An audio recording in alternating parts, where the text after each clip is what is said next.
Good morning students. SV Academy ट्रावला की online classes में आपका हार्दिक स्वागत है। Class 10th subject English lesson 6 what is amiss with us. इसके 3 पार्ट अपने कर चुके हैं जिसमें अपने लेसन को रीड किया था। आज अपने इसके वर्क को करते हैं। सबसे पहले देखते हैं tick the correct alternatives. Question answer आपने स्वयं करने हैं।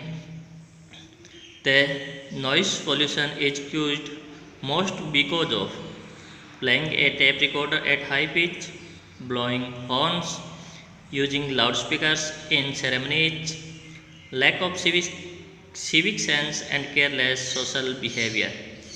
तो सबसे अधिक कारण जो है, सबसे बड़ा कारण है वो क्या है नॉइस पोल्यूशन का?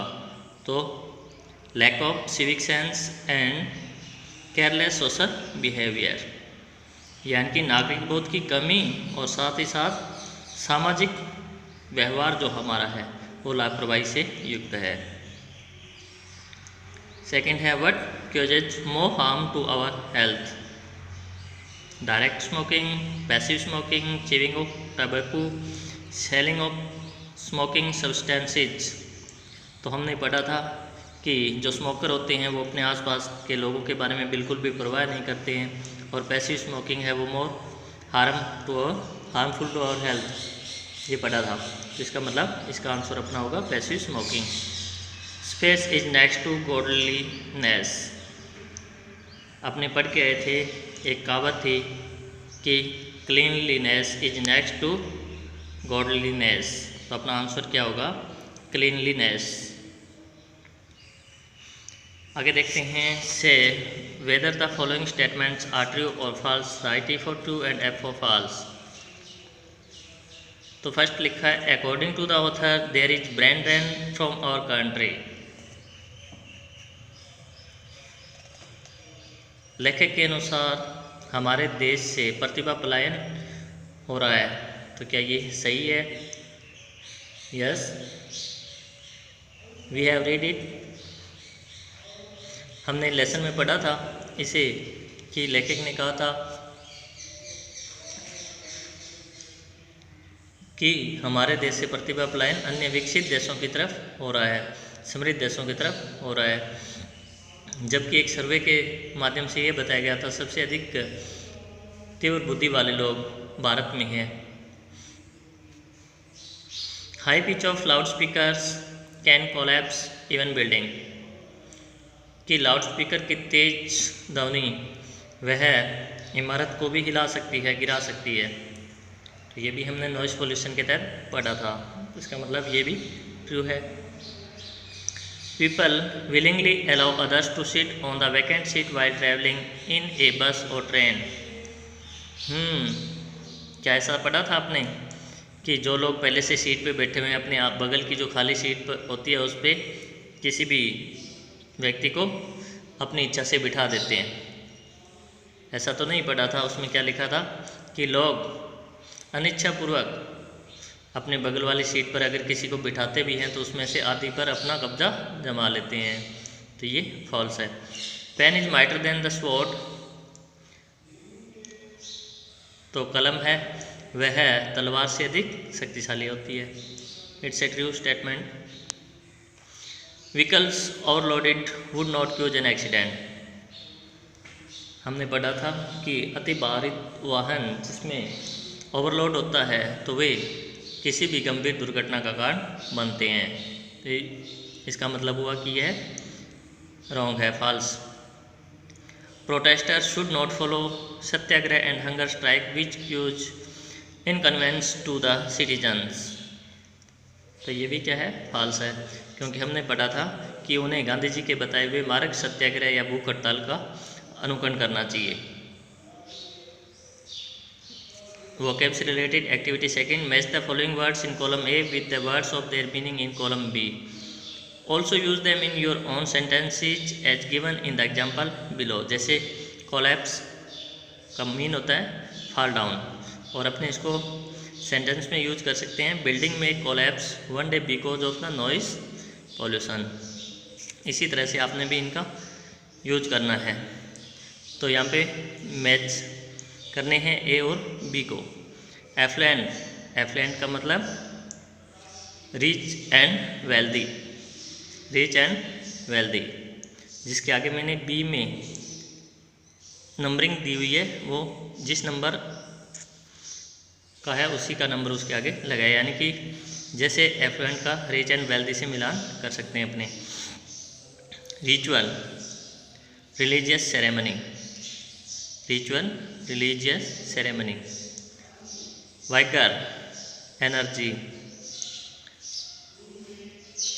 मेलेडी, ए सीरियस प्रॉब्लम, गंभीर समस्या। Aeon, aeon, an extremely long period of time.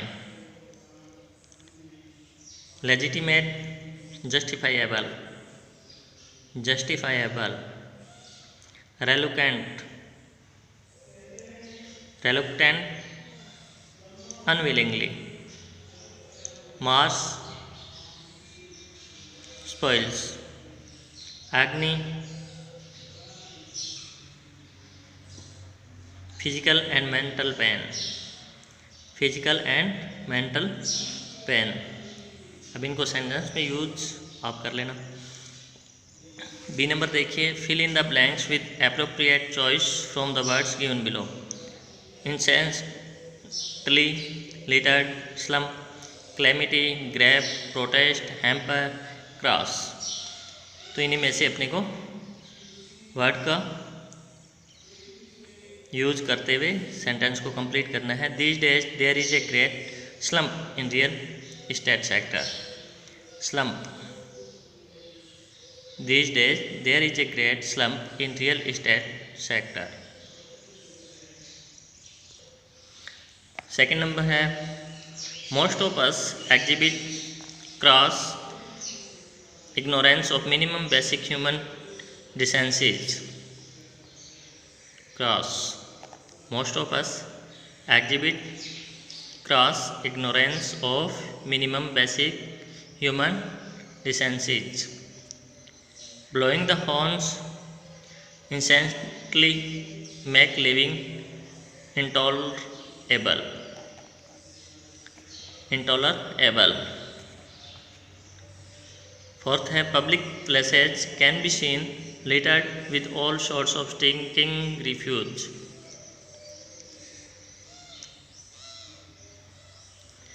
Violation of traffic rules may lead to serious calamity। Can't we think other way of our expressing protest? Can't we think other way of our expressing protest? Cultural barriers may hamper the learning of language। Cultural barriers may hamper the learning of language। Activity third में grammar है और उसमें अपना topic है direct and indirect speech यानी कि narration. तो आपने इसके एक्सरसाइज करने हैं। इसमें अपने को assertive sentence, interrogative sentence, imperative sentence, optative sentence, exclamatory sentence, ये टॉपिक अपने को करने हैं। और इसमें आपने एक तो ये चार्ट याद करना है एक्सिलरी वर्ब का कि किस तरह से विल हो, डायरेक्ट में तो इनडायरेक्ट में वुड हो जाएगा, सेल शुड में, कैन कुड में, मे माइट में, मस्ट पास्ट के लिए हैड टू में चेंज हो जाएगा, इज एम आर वाजवर में, हैज हैव हैड में, वाजवर हैड बीन में। तो ये सेंटेंस आप यहाँ पे इसमें देखेंगे। और प्रोनाउन से रिलेटेड चार्ट भी आपको लर्न करना है। Subjective case, objective case, possessive case और reflexive pronouns, first person, second person, third person, इसमें से कौन कौन से हैं ये चार्ट भी आपको लर्न होना चाहिए।